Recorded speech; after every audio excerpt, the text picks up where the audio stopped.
Hola, ¿cómo estás? Te saludo en el nombre del Señor Jesucristo. Gracia y paz para ti y los tuyos. Nuevamente estamos con esta serie temática de las parábolas. Ha sido súper enriquecedor y muy interesante el que podamos mirar, el que puede revisar las parábolas de nuestro Señor Jesucristo. Y en esta oportunidad quiero invitarte a que miremos una de las parábolas quizás más escuchada, más interpretada de todas. Nosotros lo haremos más que hacer una predicación, un estudio, lo trataremos de reflexionar acerca de ella, de observarla en su contexto, de mirar otros puntos de vista que están ahí. Para eso quiero invitarte a que puedas abrir tu Biblia en el libro de Mateo, en el capítulo 25,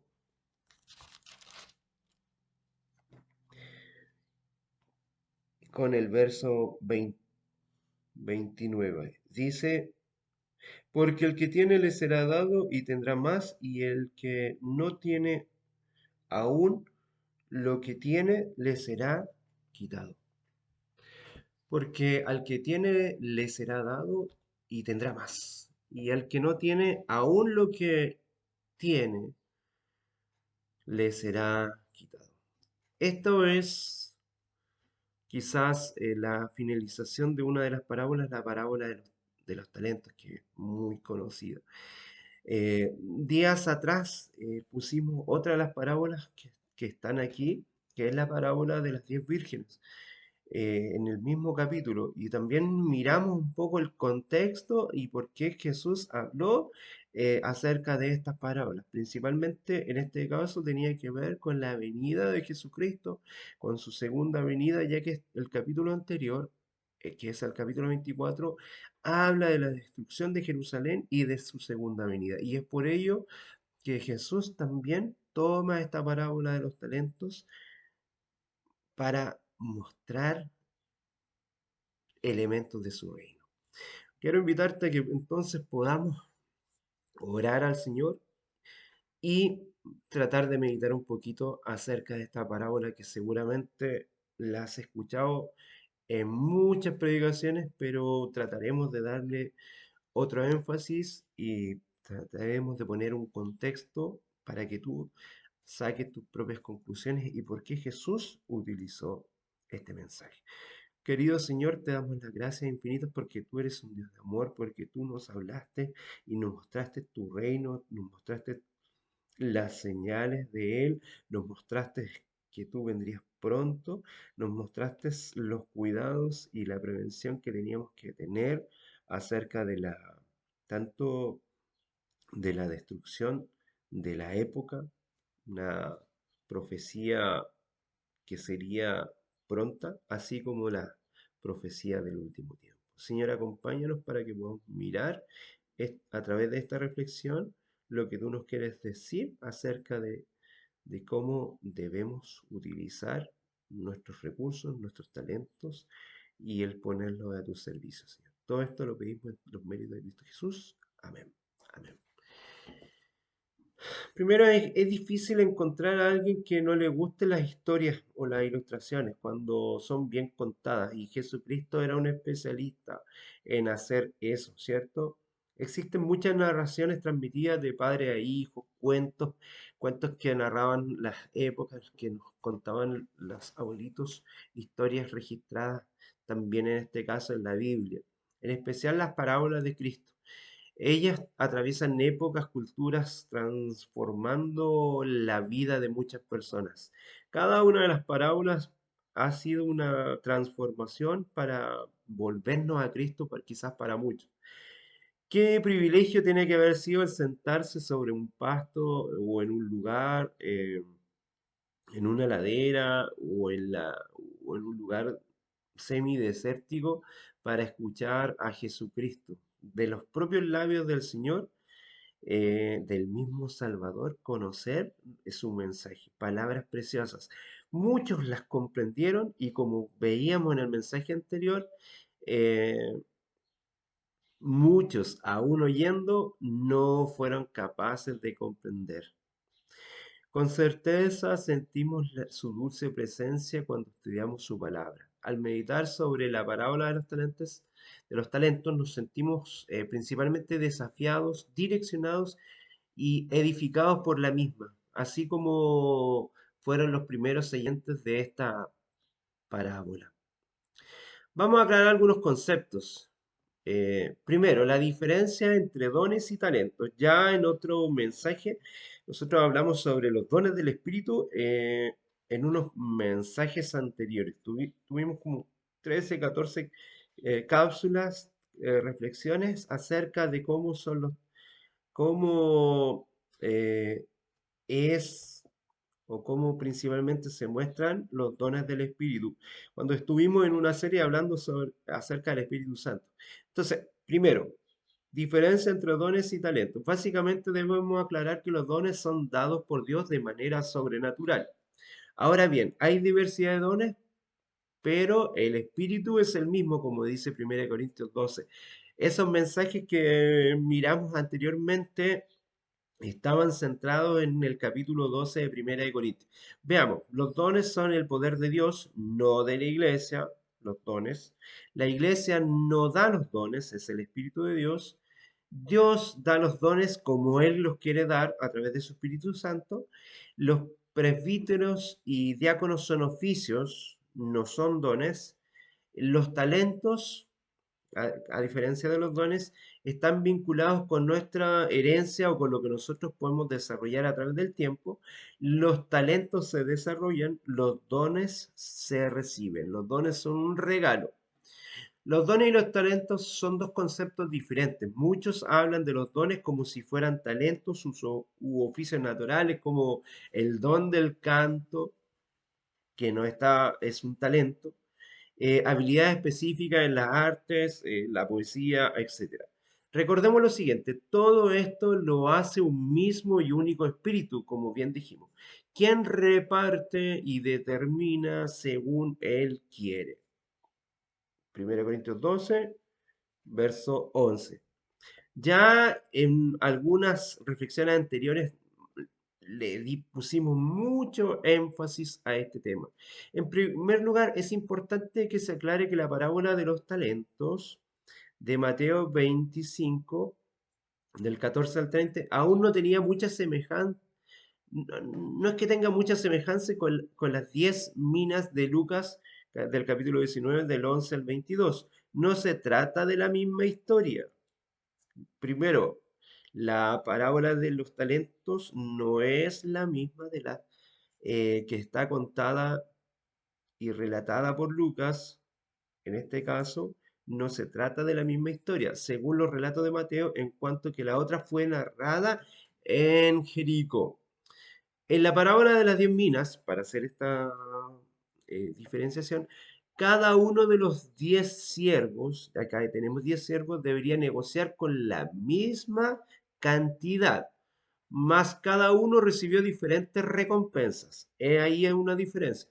En contrapartida con la de los talentos, en este caso los siervos recibieron eh, eh, talentos diferentes en cantidades diferentes y tampoco y ahí vemos la misma recompensa de manera distinta también. Se percibe que esta enseñanza de fidelidad es el uso de los diversos talentos a medida que Dios da oportunidades de servir. Algunos poseen grandes habilidades, el Señor les ha puesto talentos en sus vidas y de modo que Dios les da grandes oportunidades también.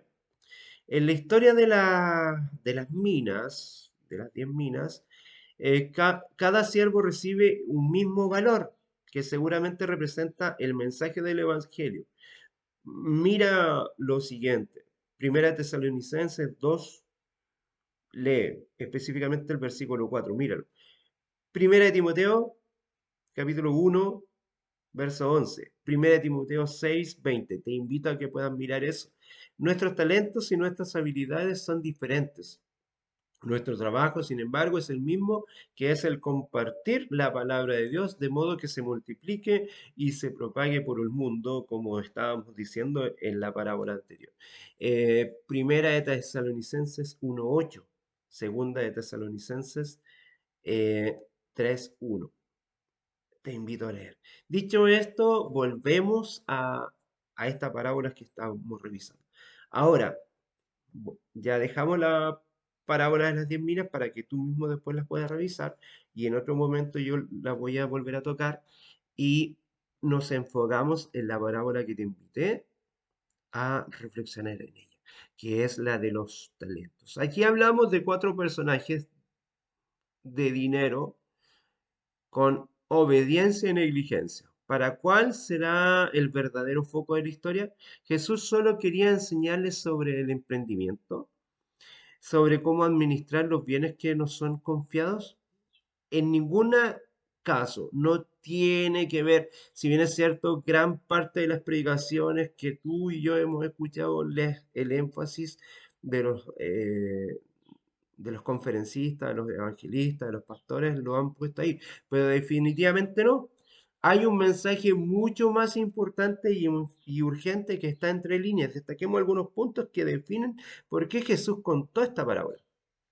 Jesús inicia el discurso del capítulo 25 de Mateo. Entonces el reino de los cielos será semejante a, ¿cierto?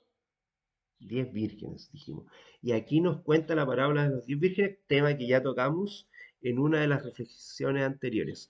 Y en el versículo 13 hace una advertencia. Velad pues, porque no sabéis el día ni la hora en que el Hijo del Hombre ha de venir. Aquí hay un contexto escatológico. Por eso, vigilar es la primera acción exigida en este capítulo.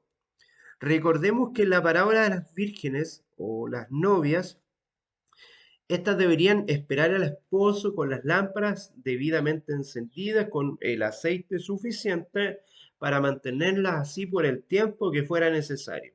No quiero ir más allá porque ya tenemos una reflexión donde tú puedes ir a revisar ese tema.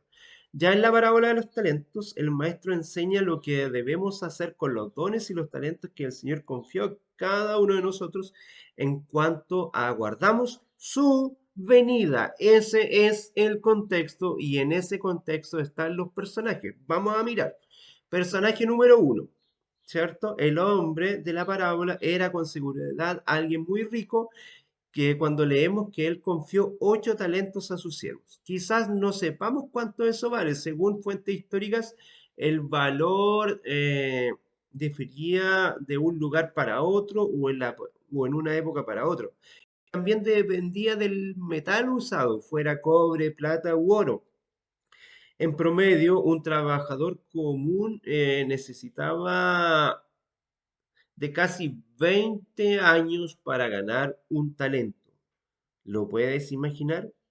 O sea, para que tú tuvieses un talento, tendrías que haber trabajado por 20 años para que ese talento lo pudieras manejar.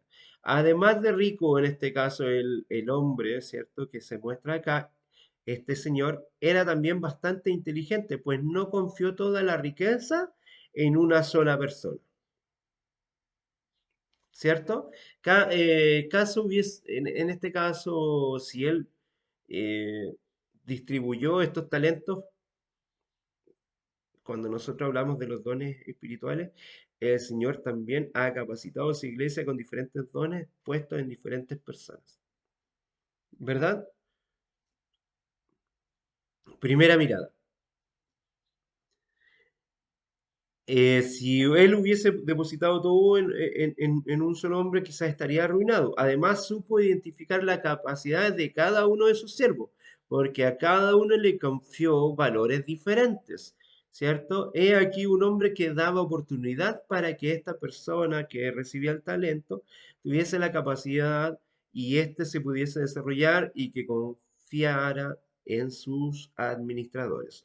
Segundo personaje, el hombre a los ojos de su señor era un siervo capaz a punto de recibir el mayor valor. Al primero que se le entrega, él demostró eso cuando el señor retornó y en este caso nosotros vemos un ajuste de cuentas. Alegremente le devolvió los 5 talentos que le fueron confiados, sumando otros 5 más. O sea, aquí había un hombre que sí podía ejercer esta capacidad. que había granjeado con trabajo y dedicación. La recompensa, además de elogios que el Señor le da, él fue invitado a festejar con el Señor y a disfrutar del lucro obtenido en sus negocios. Tenemos este segundo personaje que recibe 5 talentos y multiplica estos talentos en 5 más, ¿verdad? Y es recompensado lleno de elogios e invitado a festejar. Hay el personaje número 3. El siervo que recibió 2 talentos se empeñó para obtener buenos rendimientos con los valores que él recibió. Él no quedó reclamando, ¿y por qué a mi compañero le diste 5 y a mí solo 2? Entonces, ¿qué es lo que hizo? Antes él se puso a trabajar diligentemente para mostrar que era digno de confianza y capaz de conseguir también buenos resultados, independiente de los valores que le fuesen a él confiados. Y lo logró. Cuando retornó su señor, él fue recompensado también con elogio, con fiesta y de una forma en que podríamos decir de la misma forma en que recibió el personaje que tenía 5 talentos. Pero hay un cuarto personaje, un trabajador que recibió un talento. Al contrario, este no actuó como sus compañeros y no se empeñó en multiplicar este recurso que él tenía, esta renta, este talento. Pero ¿cuáles fueron los motivos para actuar así? Fue el amor por su señor a fin de que algún ladrón no viniese y le robase su pertenencia. Fue la timidez, un sentimiento de inferioridad. eh, eh, ¿Qué fue lo que a él lo motivó? A la luz de los versículos 24 y 27 aprendemos que no fue nada de eso. Se trató de una injustificada sospecha. En este caso, como al decir que su señor era un hombre duro, que cosecha donde no plantó, lo que el siervo incompetente dice equivale a lo siguiente. Sí, al negociar con el talento que me confiaste lo hubiese perdido, tú de cualquier modo lo tendrías exigido de mí. Ese es el tipo de hombre que tú eres. Por lo tanto, tuve miedo. No, ese miedo realmente no es por culpa mía, sino que, pero sí tuya. Tú lo hiciste de tal modo que la única cosa que me restó fue cavar en un hoyo y en el piso y esconder el talento. Y así llamando la atención del Señor para la bolsa del dinero, él dijo, he aquí te devuelvo lo que es tuyo. ¿Será lo mismo que no guardé nada? ¿Debería estar agradecido por mantenerlo intacto y devolver todo lo que es tuyo? Wow, tremendo, ¿cierto? Y así llamando la atención del Señor para la bolsa del dinero, el agricultor le dijo, he aquí lo que es tuyo. En aquel momento de la historia, en vez de elogios y fiesta como se le otorgó a los demás, podemos ver lo siguiente. Dice, quitadle pues el talento y dadle al que tiene 10 talentos. Quitadle pues este talento y dádselo a aquel que tiene 10 talentos. Porque el que tiene, el versículo que leímos al inicio, porque al que tiene le será dado y tendrá más, y al que no tiene, aún lo que tiene le será quitado. Y al siervo inútil echadlo en las tinieblas de afuera, allí será el lloro y el crujir de dientes. La sociedad que tuvo este hombre continuó con estos otros dos siervos, ¿cierto? En cuanto a que el tercero sabía que no era más uno de sus socios, ya no era uno de sus socios. Era visto sobre el dinero que tenía en sus manos. El señor entonces, volviéndose para el siervo, intentó recuperar lo que por derecho le pertenecía. Esto es, los lucros esperados. Y el que no tiene, aún lo que tiene le será quitado. Así en este caso, lo que no tenía se le fue quitado.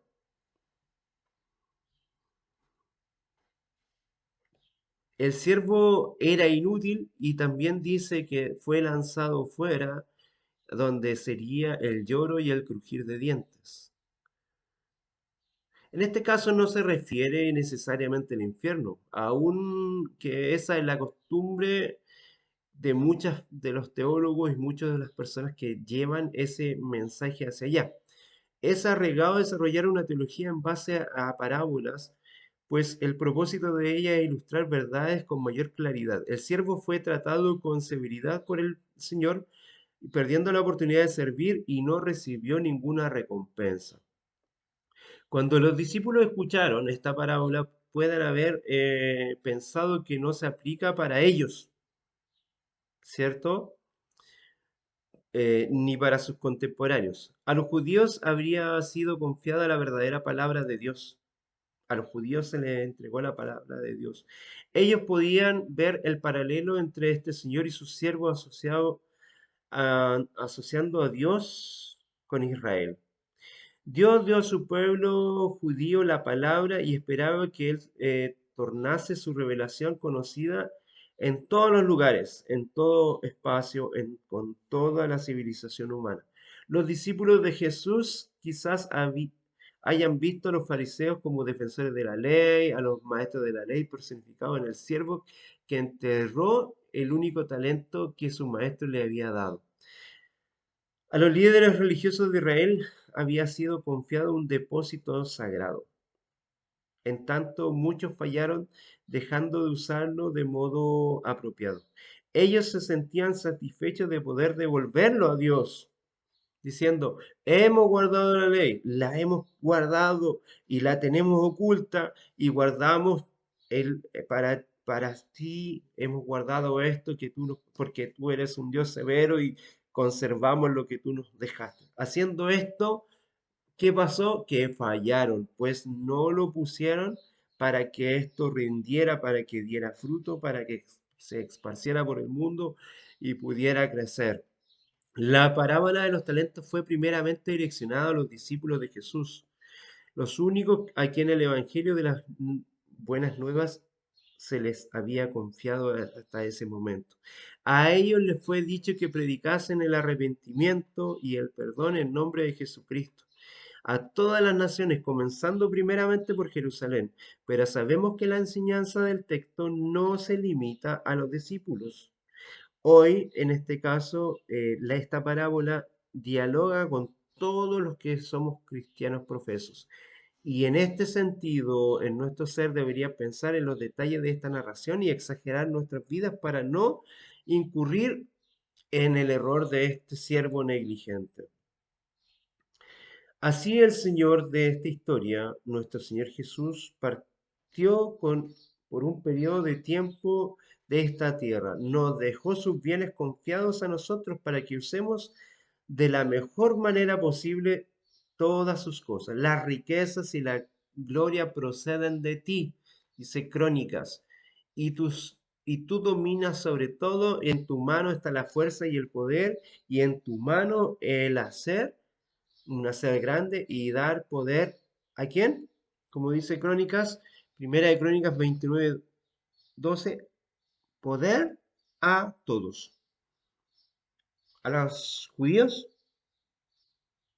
a los israelitas, a los cristianos profesos, no, dice que a todos. Si el Señor nos confió riquezas es porque cree que nosotros somos capaces de poder administrarlas, sin perder de vista que todo le pertenece a Él. Un día nosotros deberemos rendir estas cuentas. Quizás en este caso debemos usar estos talentos de la mejor manera posible, siguiendo la orientación que nos da Pablo en el libro de Romanos. Dice, y si de servicio en servir, y si de enseñanza en la enseñanza, y el que exhorta en la exhortación, y al que reparte con liberalidad, el que preside con solicitud, y el que hace misericordia, que lo haga con alegría. Romanos capítulo 12, versículos 7 y 8. Muchas personas no valorizan su talento, el talento y el don que el Señor les da, y acaban enterrando lo que se les fue confiado. Dice la palabra del Señor, porque a todo aquel a quien se haya dado mucho, mucho se le demandará, y al que mucho se le ha confiado, más se le pedirá. Lucas 12:48. En esta ilustración es interesante para el momento. La historia dice que era fundamental en este caso que se pudiese entregar estos dones. La esencia de la parábola en este caso es que cada uno de nosotros debe ser fiel en el uso de las oportunidades de servicio que el Señor nos regala. Tales oportunidades que son concebidas a cada uno de nosotros según la capacidad que Dios nos da. Y esto tenemos que hacerlo por gratitud a nuestro Señor, y Él perfeccionará nuestra obra. De esta forma, que la gloria de nuestro Dios triuno sea maravillosa. Debemos siempre recordar que esta parábola es para nuestro crecimiento y que nos ayudará a ser siervos fieles y a no equivocar el camino y no esconder lo que el Señor nos comparte. Que el Señor te bendiga grandemente y te utilice para llevar el mensaje de salvación a cada persona. Gracias y paz.